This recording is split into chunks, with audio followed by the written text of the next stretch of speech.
મકર સંક્રાંતિનો તહેવાર નજીક આવી રહ્યો છે ત્યારે પતંગના વેપારીઓ તૈયારીમાં લાગ્યા છે ત્યારે આણંદ જિલ્લાના પતંગના વેપારીઓ પણ તૈયારીમાં જોડાયા છે। પેટલાદ શહેરનો મલાવ ભાગોળ, ખોડિયાર ભાગોળ અને સીતાફળિયા વિસ્તારમાં તળપદા સમાજના પરિવારો રહે છે અને તળપદા સમાજના લગભગ 70 જેટલા પરિવાર આખું વર્ષ પતંગ બનાવે છે। પેટલાદી ચાપટ પતંગની બનાવટ તેમની આગવી ખાસિયત છે। પતંગોના વ્યવસાય સાથે 50 થી 70 કુટુંબો જોડાયેલા છે। એમાં અમારી બેન દીકરીઓ અને માતાઓ બધા સાથે મળીને કામ કરીએ છીએ। પ્રખ્યાત પતંગ જે છે ચાપટ એ ઘણી બધી જગ્યાએ વખણાય છે। પતંગોનો મટીરિયલમાં ઘણો બધો આગળથી વધારો થયો છે, એના હિસાબે આપણે ઘણું બધું ભાવમાં થોડોક ઉછાળો જોવા મળશે। પતંગના વ્યવસાયમાં અમારે બેન બેટી બધું કામ કરવા લાગે છે અને વધતા કારીગરો બેસી કરીએ છીએ। હવે મોંઘવારી પ્રમાણે તો અત્યારે શું છે કે ડટાકામાં કાગળનો મટીરિયલનો ભાવ વધી ગયો છે। સરકારને એવી અમે નમ્ર વિનંતી કરીએ છીએ કે અમારા ધંધામાં પતંગમાં પ્રોત્સાહન મળે એવી કંઈક જોગવાઈ કરો તો સારું છે। હવે વાત ભરૂચમાં નિર્ભયા કાંડ વિશે।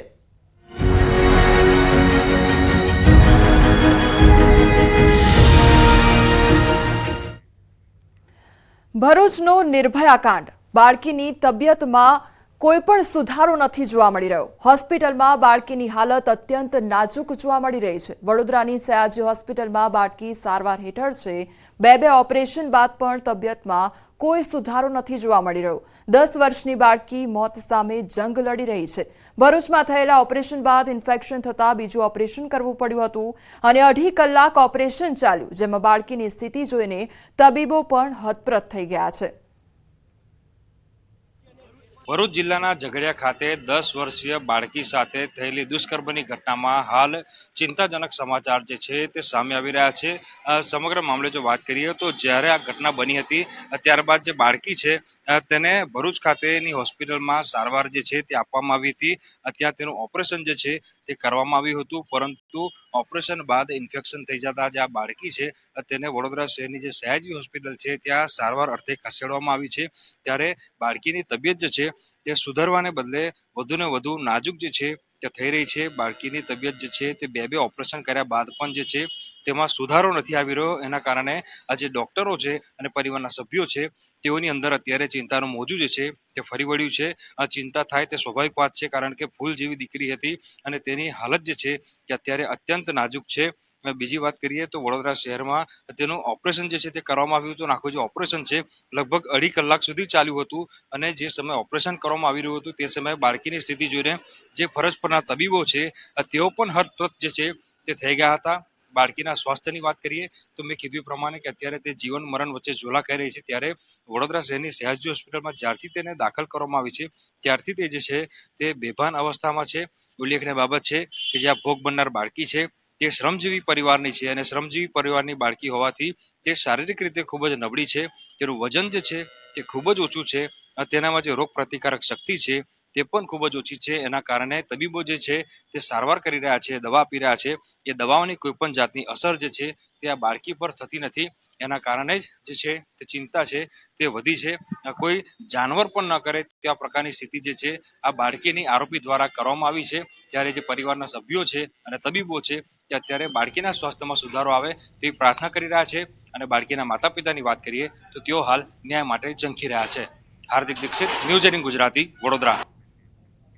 રાહુલ ગાંધી દ્વારા સાંસદને ધક્કો મારવાના કેસમાં રાજકારણ ગરમાયું છે। સંસદની અંદર અને બહાર વિરોધનો વંટોળ જોવા મળી રહ્યો છે।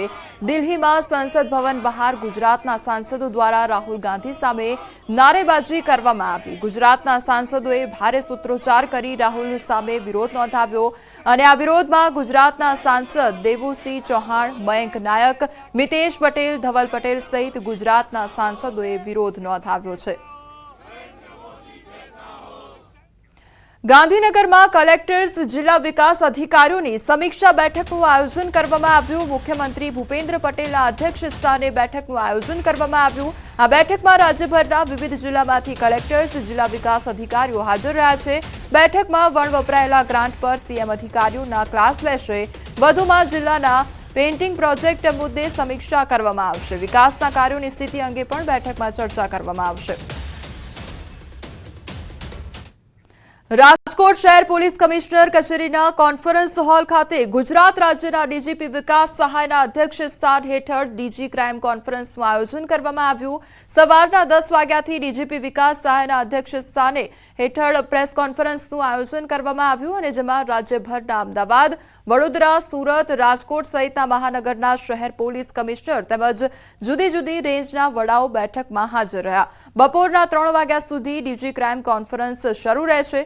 પોલીસની કામગીરી અંગે બેઠકમાં ચર્ચા કરવામાં આવી તો ડીજીપી દ્વારા ક્રાઇમ કોન્ફરન્સ પૂર્ણ કર્યા બાદ બપોરના 3:30 વાગ્યાના અરસામાં પ્રેસ કોન્ફરન્સ પણ યોજવામાં આવશે।